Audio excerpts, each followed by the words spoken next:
Hello hi, నేను మీ శ్రావణి. ఈరోజు నేను మీకు బెండకాయ రెసిపీ చూపిస్తున్నా. ఇప్పుడు అది డైరెక్ట్గా స్టార్ట్ చేసుకుందాం. ఇక్కడ నేను ఉల్లిగడ్డ, టమాటా, పండు మిర్చి, బెండకాయ కట్ చేసుకున్నాం. ఇప్పుడు బాండ్లీలో ఆయిల్ వేసుకుందాం. ఇక్కడ బాండ్లీలో ఆయిల్ని వేసుకుందాం. ఇందులో ఇప్పుడు మనము ఆవాలు, జీలకర్ర, శనగపప్పు,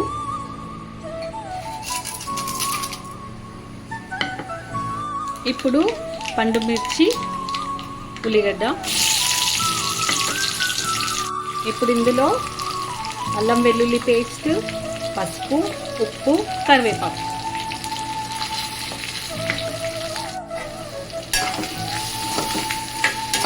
ఇప్పుడు ఇది బాగా ఉడికించుకొని ఇందులో బెండకాయలు వేసుకుందాం. మొత్తం బెండకాయలు వేసుకుందాం.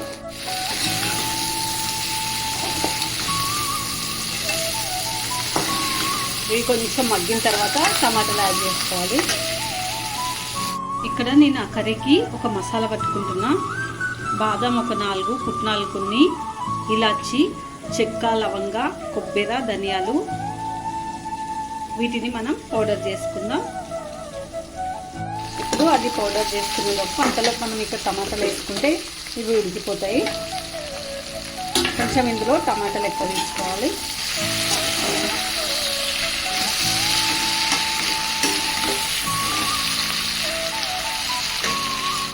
ఇప్పుడు కారం వేసుకుందాం.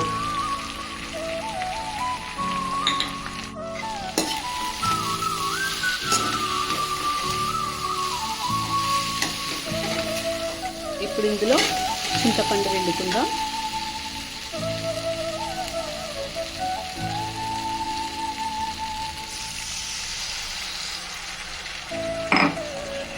ఇప్పుడు ఇందులో 1 స్పూన్ చక్కెర వేసుకోవాలి.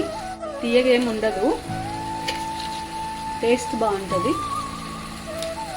ఇంకా కొంచెం వాటర్ యాడ్ చేసుకొని ఉడికించుకుందాం. ఓకే, ఇంకా సరిపోతుంది. నేను వాటర్ అంటే ఈ కర్రీస్ మొత్తం ఇట్లా మునిగేటట్టు అయితే పోసుకున్నా. ఇప్పుడు ఇది ఉడికించుకుందాం. అంతలోపు మసాలా కూడా బట్టి పెట్టుకున్నాం కదా, ఇది కొంచెం ఉడికాక వేసుకుందాం. కూర ఉడికేలోపు ఇక్కడ నేను మసాలా నూరుకుంటున్నా. మాతో నా మార్నింగ్ నుంచి కరెంట్ లేదు.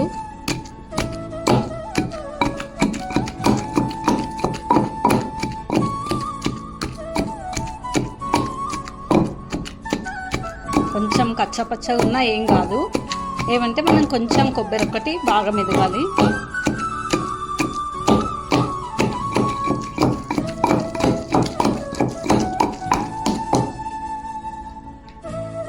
పేస్ట్ కచ్చా పచ్చగా నూరుకున్న రోట్లో ఈ ఉడుకుతున్న బెండకాయలో మసాలాను వేసుకుందాం.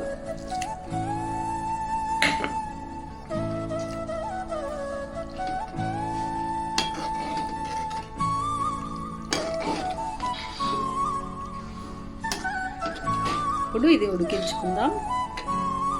వావ్, అసలు ఎంత టేస్ట్ అయిందంటే నిజంగా చెప్తున్నా. ఈ బెండకాయ కర్రీ మీరు కూడా ట్రై చేయండి. ఇప్పుడు దీని మీద మనం కొత్తిమీర చల్లుకుందాం. ఇంకోటి, బెండకాయలు ఎక్కువ మెత్తగా ఉడకకుండా కొంచెం ఉండాలన్నమాట. మనం తినడానికి కూడా టేస్టీ ఉంటాయి.